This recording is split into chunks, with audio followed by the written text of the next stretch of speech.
He via whai maare mo ai e whak ki tau kau whatahai. I a me whai ni e mo. Whawhi ki mo. Kui pena. E o tua koe maa kamai tai ngata whiona. Ma o whawhi o lau maare ni e haere mai. Peperea ho wholofola. E whoki o tamare e ki ka mai au whanongo.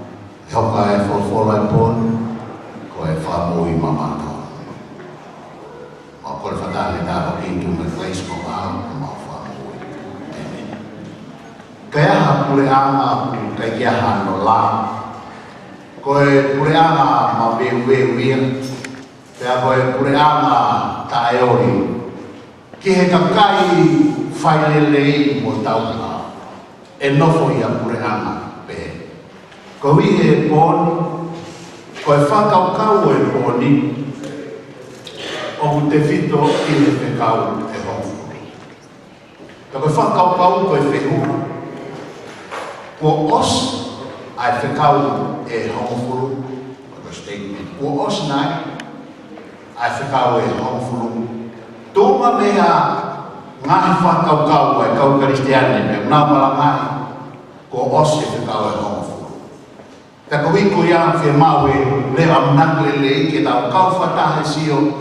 Ki wholofolo ai o tua whilawe te awa whekau e hongfuru. Koe mea kotoa pe o kuwhai he o tua o kuiai hono natuma. Te awa talaia e wholofola. Ke tau lau whatahe tō. O kuo ilo koe mea kotoa pe o kuwhai he o tua e tū maui a tēnā. E kai whakaha, e kai whātō mea hame. Pea ku whai e he otua ke manawahe ai kakai i hona. Whatonga i ngā hea mai koe. Tau mai pūra ki koe mea kotoa pē ku whai he otua e tūi o tāna. Koe mea koe nane hanga kāpa ki pēr fuatu he kamataanga. O se te hanga whatupo māmani. Moe ne whekau e tūi moe tāna. Pea tala mai te kai ke te whakalahi ki ai. Pē kai te whakasisi ki ai. Pede toha mea mea. Kono winga ku whaia e te o tua. Koe winge manawahe tātata. I he awe o tua. Ko haina ne hanga whotutu e whekau. Tau lau whatato. Perane whapapau ke ni motor. E ne whuakama aina ne whekau ke mō whai. Io koe whekau e homo furu. Perane tohia i e matala whlaha e ua koe rea a Mosese Kisle. Leso whumawha. Perane whekau ke te au isi hoa i e koma koia. Ke wakwa ke re kotoro ai ngahi tutuni me ngai whamau. Koe uwike mō whaia ki e whanua aia o mō arawatu ki ai. Lea whaas me whainunu whaas a Mosese. Perane whamahito ki e whanau a Isleli. Koe whekau ka ni homo furu. Nai fotu tuku ia e kotua. Kere, teka pau te maa whainga maare ki lawa Exodus tai tāhiwa. Wahi wanoa kua e whekau hongfuru. Wahi taha, hiwa, hono ome whanau a Isleli he lalo. Moua koe no Sinai. Ke te teu ia ki nau tolu whamaa, ki nau tolu whamaa ni. Ki mua ke wholofolo mai e sihoa. Kene whoki ai, ai whekau e hongfuru. Ko haina ne tohi whekau e hongfuru. Exodus vai voltar a estar malu, tau whakato. Pea e ne wholofola ki a Moses, e moa ku Sinai.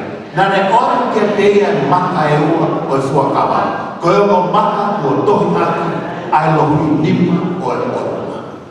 Ko e whekau e homo furu, ko e kona pene taha o e tohi tapu, na e tohi aki, ai lohi, e tohu nima o e oruma. Ko ia i kai ki toi ata. Pea ka pau ko ia whakatonga ia e kau Kristiani. Ai mahu inga o e whekau koe ni ki he otua. Kai ke whalala ke ne hanga ui ha palo fita peka wa kia taha ke le tohi. Kai ha ere mai pea me langu ki he mohunga Sinai. Pea ne hanga tohi ai. Osi e ne hanga lau e whekau e furu. Wholofola lau.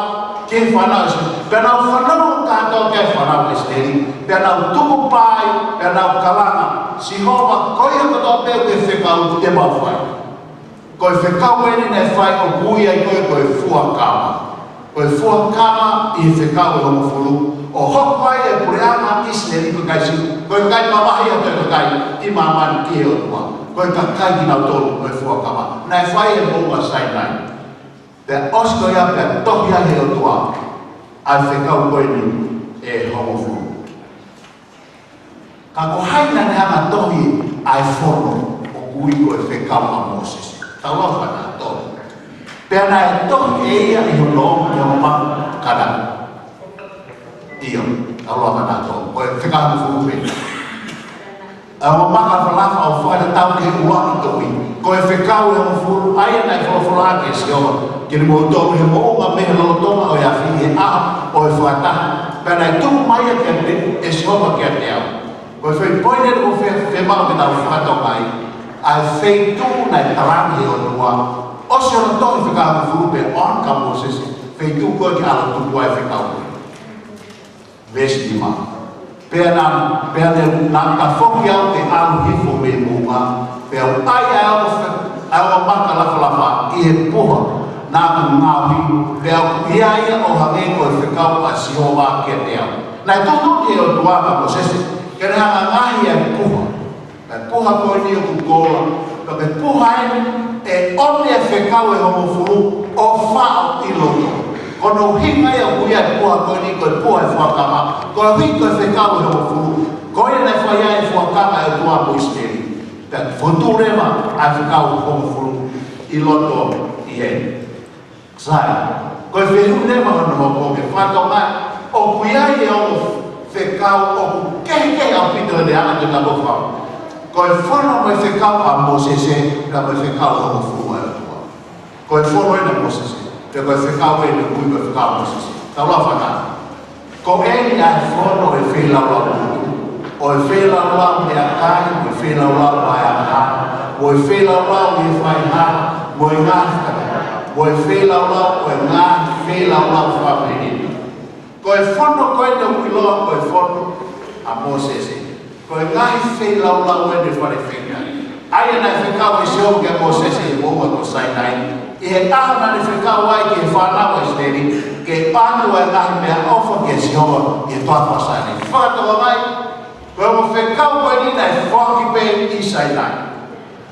Pea koe whono ula ki, koe whono whekau e mo fu. Nai whaki e o toa pea tohi e ni mako tō kupu e o toa.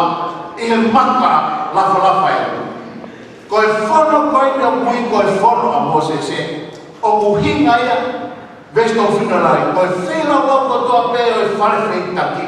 Mono o ngahi tūtū ni, ko ia nai hanga o tua, whanau ki hanga o tua tarana a Mosese. Pēnā hoko peheni he wha ose Mosese. Te taloro mātou tahe sua wha.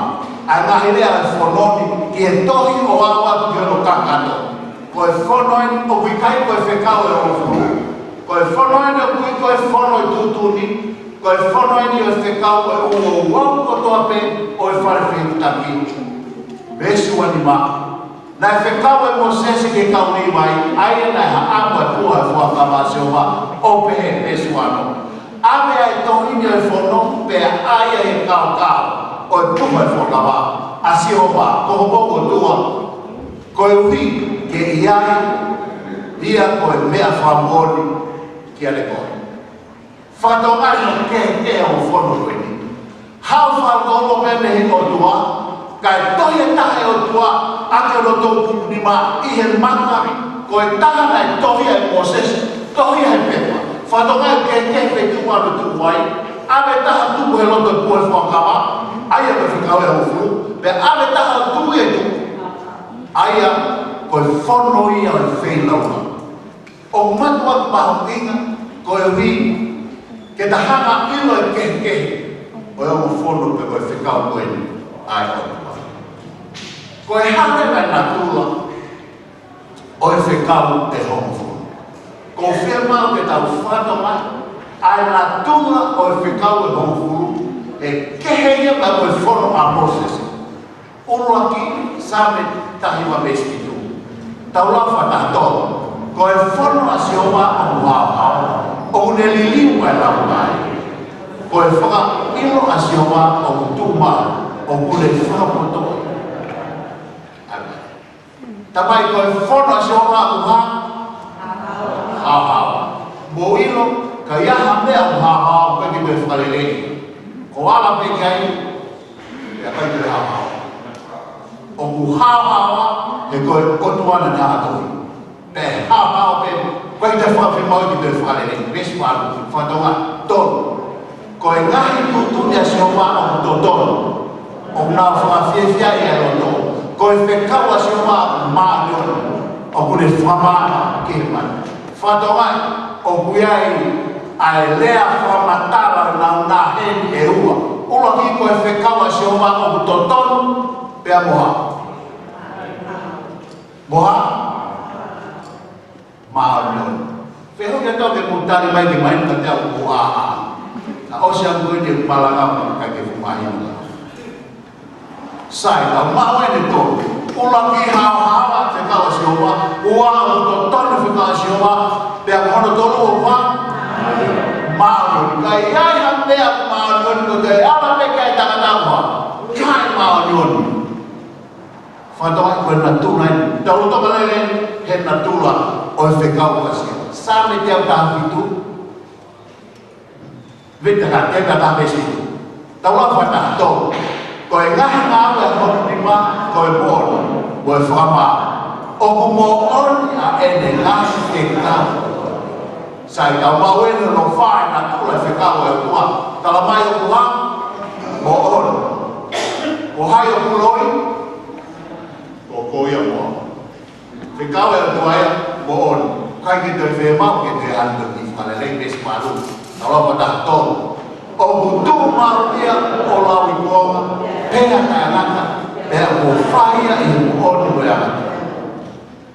Sa, talamai, koe whekau a sihoa butuh maria ha, tanga, whekau e hongo fua e kua o butuh maria tanga, o wikai ke te iaha no ngata ama.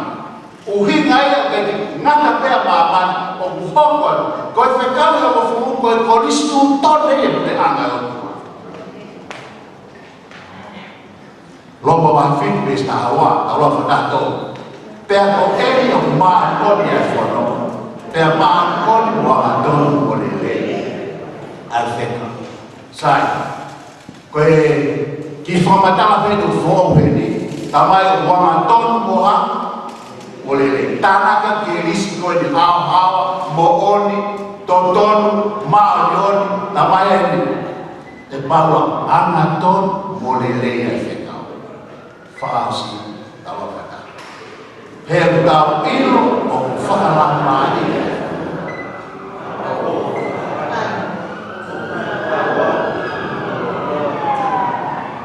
sai talamai heni ko e fono ha fala mani hawa toton mo oni anaton lele maoni tanaka pe whakalawari. Koe na tula kato ai o e whekau e hofu. Ka pau te mau sio whakalele ki ai. Koe na tula ai no hai. Hei o tua. O hai? Hei o tua. Koe o tua. Koe na tula ai te o tua. Koe o tua pe o kumhau hau. Koe o tua pe o kumohoni. Koe o tua pe o kuamaton. Koe o tua pe o kulele. O tua pe o whakalaumari. Te koe o tua pe o tangata. Per kapau koe na tula ai o tua. Koe whekau e homo furu. Koe na tula e o tua. Ko hanui o ne whemau ai ke tau-tau.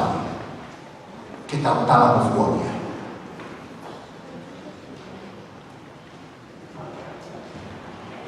Kapau koe na Tuhan o tua, koe whemau e tua kia. Ke o whio tu tau a mākia. Ke na tua.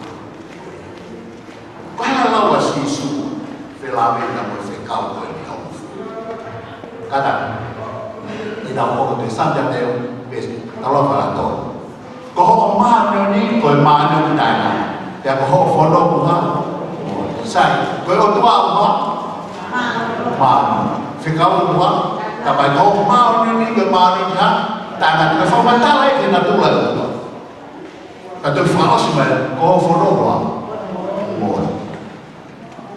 ai ko fa mai na do ka tao pesta tao di mata o ke o mai e si ho pe a mo on ko ngai fe ka ko to ya fi dua ele a ki ho ele lo ho fola e ma ni ho ngai fe ka ko to ko ya tau hanga fa to ngai me fola ya tua ko fe ka ko ne ho fu ko na tu lai do ru ma ngai ya hale ba la kia ya mati wa hedi pesta fitu o na mo mahanga o ha ke fata mai ai fono de ko ka ba fita dai kai te ha ke fata mai ka ke ha famon uhi ha famon ni ke ha ke mo ya ke mo si ho no mo fulfill as isu ai ene mo ke fe ka ko e ka ko na tu lai fe ka to he ko talamon ke de mo to talo fata he ko talamon ke de mo to e to ko amor a la mi mo fonwa kai mo aki ko masin me fono kai fa ko ni to mai si su e mo ha to le ko ti luke to ta ru ta lo fa to pe a ko fai mo fu ha ke mo a la mi mama e more a tu ilea e ta taramai heni e sisu e more a mama kai ke more a ki to te ta i e fe ka o ko ha no e ke more ai ko uluma ngai a ko e fe ka o ho fulu ko uluma ngai ko fe ka ko ni ko tu ngai e fa ma he koia tene fai ko to pe ai fono ka hala yo pe ai ta o wa hala yo si mama fa ko to wa pe se te wa no pas e ka mai o to ta te mau pe au ye 100% o wa pe sta na he koia na pehe o na ke tono fefine na pehe fo ea o na ke whakapo ko e ni ka pau e kai te ke tono fefine ka ke whakapo ko ke homo koe koe a au ma fo ai ko mau pe taha mau ko toa ko hai o ni lava tau besta hawa tawa whakato ke pehe pehe homo te pehe ho ma o tahu na o famata ko e fono feka ho fulu e famau ya ka mama ni famau wa mai e famau ya ko te mo e famau wa mai ta mai ko e fono e o buia ni se bisi ko e fono e tau ka tai ai feka ko ia e famau ya ko e te mo e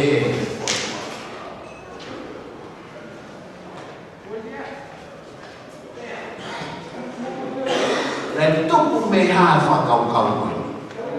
Le ha fe mau e whakau koe.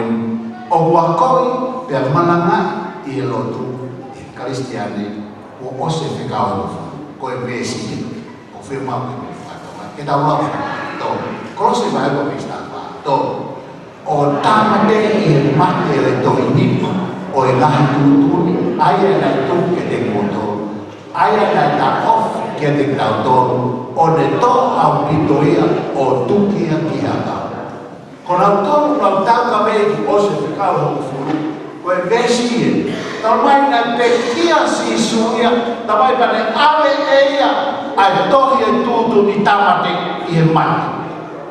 Ai tohi e tutu ni o tutukia ki e kolosi. Ko i ai, kai te whe mauria, ke tau he whekau. Ai otua, ose whekau, ai otua. Ka hono kuri ngai. Mana tu ifo ki tau kamata, ta whakau kawe pori. O kua ai whekau. Kalase e ua lai whekau. Ko e whekau e homo furu o wiko mono loa ai otua. Te mo e whana o e tutu ni o wiko e whekau ahai. a Moses ko fe ka ko ni ko fa ha be o to ha be me o to ka to he ta ha o to he ta Moses to he o to ha ma to he era e pe ai fono tu ka pa we mahino ka ta to we ke mo fono ko ni pe mahino le ka ta to ai fono ko ni tu ke kolos ko e fono ko tu ni ko e wo wa ia o e fare fe ki ta ai na ha he to fo tu he ka mata nga ke fa ha ki he fai ka ta e le fa o e fa mo ui plan of salvation ai fa o e fa mo ui o ta pe hui e fare fe ta pe fo tu he o tua pe ka pau te fai a hala ko ha leva ko ki la o mete leva ki he tau lai ki e ku wana hala hini o ki ma ke ulo e ki lami ko ni o me tau lai ki e here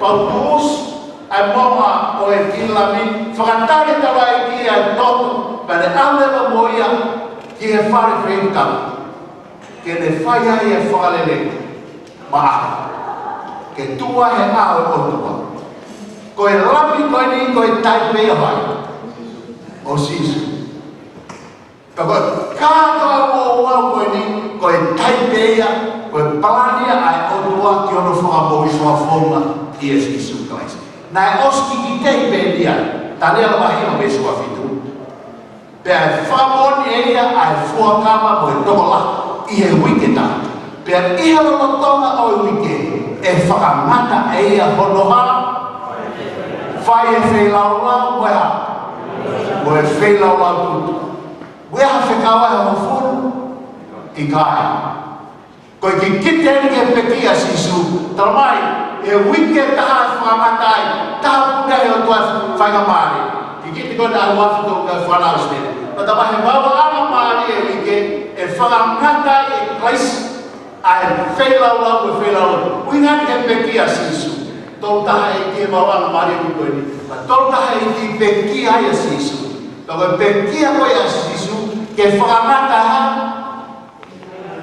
whelaulau e ha ko e whelaulau tu kai ke ia whelaulau e whekau o fu kai ke ia whelaulau tu e whekau o fu ko e hinga kāto ai ki he whono ko ia o e whelaulau na e tohi e hai e Moses ka mau e mahino na kautoro no whai ke o whono ko e ni e mahino na kautoro e lawa Paula ia kolose ma he uma pestaka he talamai e pita tolahi e lau tau e lani ko e tai mahino na kautoro e tohi a Paula talamai e tolahi e tau e lani ko e tai mahino na kautoro a e tohi a Paula pia ko e taha e mea o tai mahino ke kau kristiane ko e na tala o ose whekau o he kolosi ka ko whekau ke he ne ose kolosi he ka pau me ke mo ui ai whelaulau ko fiu au e sio mo mata e metea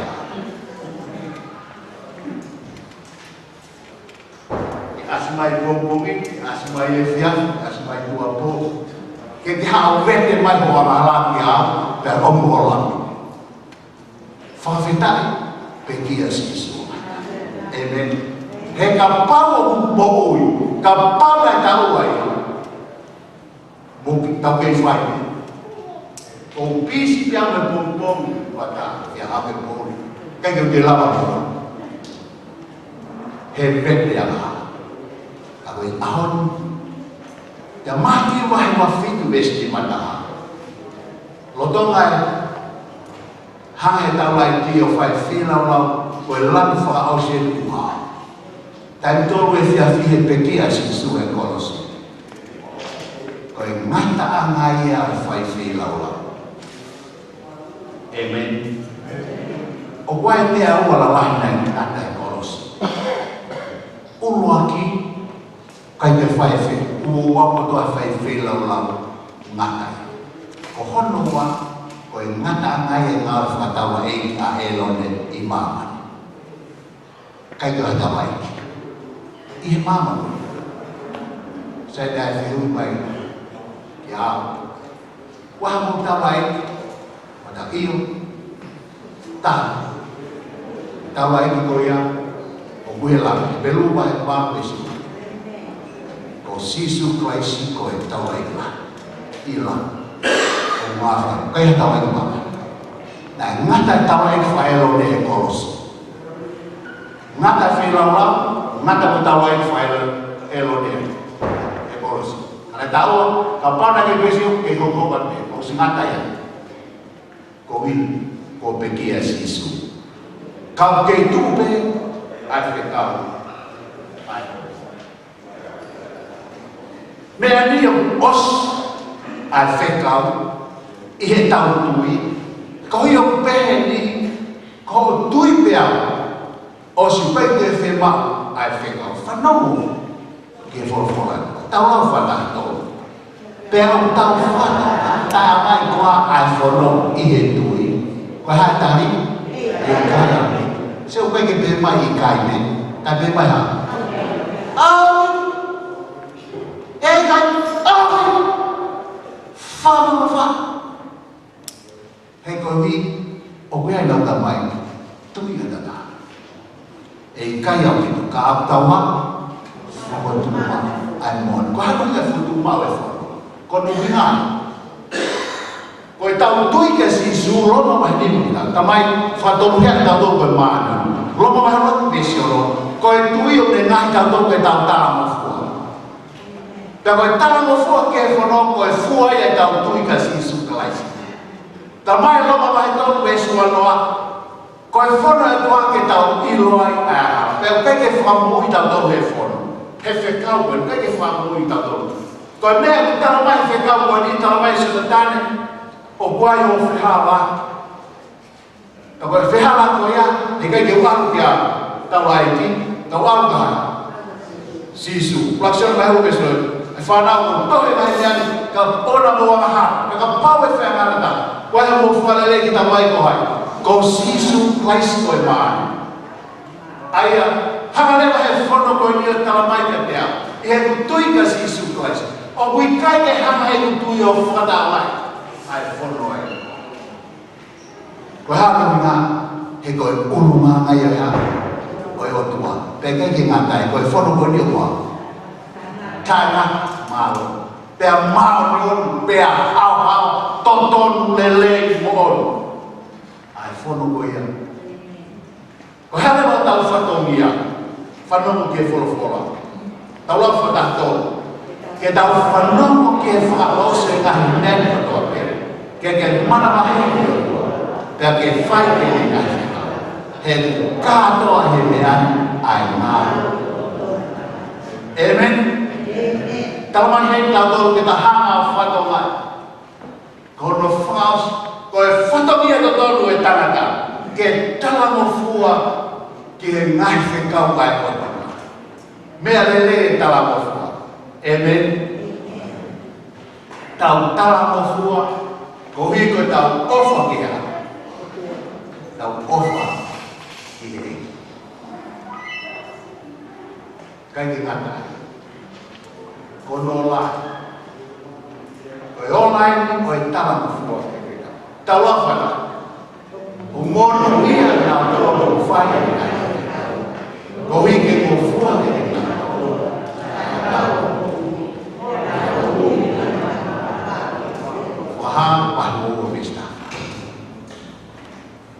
Ramai he ko hevani ko utapa tana ko ko ser fo mai si so tente pe ramai tapa fa atau aya utapa fa atapa to he tapa to ia fa hinga no fu mau fa na wis pe tamai monu pia na to o na wa o fai e ngai fe kawa tua ko ye mo fo na to ke e o na hu ma ta ba e na kai ha akawa te ke kai ai pe kai te ma e me fa no ki ta kai ma fe akawa e kai ki ta kai ne ta le ki ha ma ko fe ki ko pe mo tahanga whanonga i e moa. Ko e whekau ai o tua e tupe ha bela. Koe ke osi. Koe hame na tutuki he kolosi. Koe fono e tutu na Moses. Kaki ane whela e tātu whekawa no fua e rotua. Lea tu koe a tāna. Whe mau me ta hanga whata mai. Koe fūsio ātai ni hanga tāwa mai ka tau tōru. Ai uruma o tāu. Whekaura ki ona ki mau aha. O tua ke. Te mua. Whekaura noa. Ta mai ona kia. Ngāhi am te whatata. I lawa ko ni ke kukia. Whekaura no tolu. Koe ha. Ona ki takua noa. Ngi ko te mo ina ta. Na to pia ga na be ki tu wa be ga ki si o mo. O smart be na. Tamai ka mo to o na ki ta ko no ha. O a to le le bui na to ka Kristian. Ta ta ho ko ka Kristian le. O wa ma ko bia ki wa fa. O tu ma. Koe tai muta maa kōpe ai hame hoko. Koe ko soratani ka wai. Sesa awhito. Ai au whamahino me ka tau o te ke takua noa ya. Wawhita. Hale wa whikau no wha. Manatu ke ha. Sāpate ke tau e ke ha. Maami o ni koe. Aho e whia ke ngāwe ai. Hono e ngāwe ai. Pea ko hono whiha e aho. Whitu koe ha. Sama dia si hoka koe o tua. Whatonga iai, koe whekau koe ni o mua. Maanon, peha, moon, peha. Sai. Ai ke whanu kata koe, o ku taengan. Taengan. Koe whekau koe ni o taengan. Uhinga ia, koe dia taengan dia dari lima. Be ka matanga wa kenata. Se kau no fa, he koe na tu ia. Ko hano winga whikau ki tau tu a koe ni. Ta mai le vai be so, be na ngā e si o wa. Langi koe fonua tahi koe ne a koto. Ane tapo ki bene, whakatapu i make it holy. Ai aho no whiku koe sāpa. Hai whikau ni ma. Faba apu ki o tamai na koe. On fire. Apu ki o tamai. Ko relation ko to ape mamana. Ko relationship pe du ka whakau. Ai whae whanau mana. Ka koe whāko ia o koe ke ngata. Nea umari. Ho mari ko mari koe ke ngata. Ko rui o ngata kua whotua i. Tahe o tua. Whakawapa ki o tamai o whae. He koe ha. He koe whekau e ni reha. Tough. Young people, obey your parents. Obey your parents. Ko hui koe whekau e o muhanga he o toa tupai ai taha. Ai koe relationship koe. Ospe sa pati o tau wābo o tua. Whekau le o ni ma. Ka mata pe relationship koe tangata. Mātua. Ono koe ha. O na ke whanako. Whitu koe ha. O na ke tono whiwhinu. Walu koe ha. O na ke kai ha. Hiwa koe ha.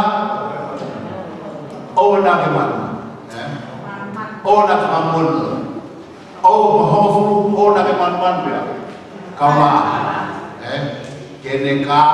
Mono whare. Mone hosi. Mone hosi. Hidai nia koe. Kawe daimi dia, kene ka mare. Sai, koe whekau e ne homo furu, koe whekau tae ngata e ne atua kai ke dori. Nai e tō tā, nai hao malanga. Malanga o pure nuru, malanga e tō pure nuru i tō ai, malanga e koe social office, malanga e tō pure nuru. Kau, koe, biar tō pure ai e whekau, ma fita ki pe whekau. Tu ia mo se whekau. Kau e kota, hei, uru be, o sai pe ko mai kai ko ala mo fe fikata ta ko fe sai pe ke wa lu mai de mai ikai wa ko ki ma ko fe ka me o fu ta mai o de ko ta be ai fe ka ko ya o se mo fu awa alu mai kai ala mo eu ha ta ma de ko he ko fe ka be o fu ta mai o la ko de o si ka ta be ya to le o ta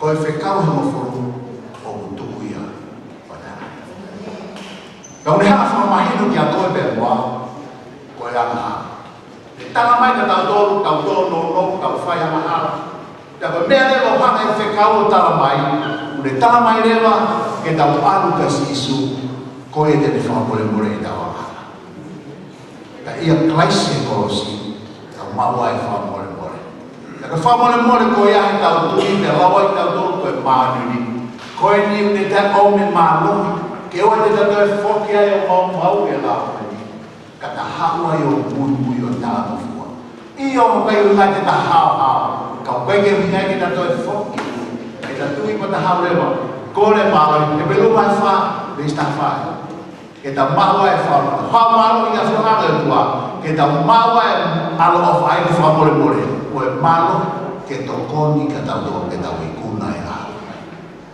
Jesus Christ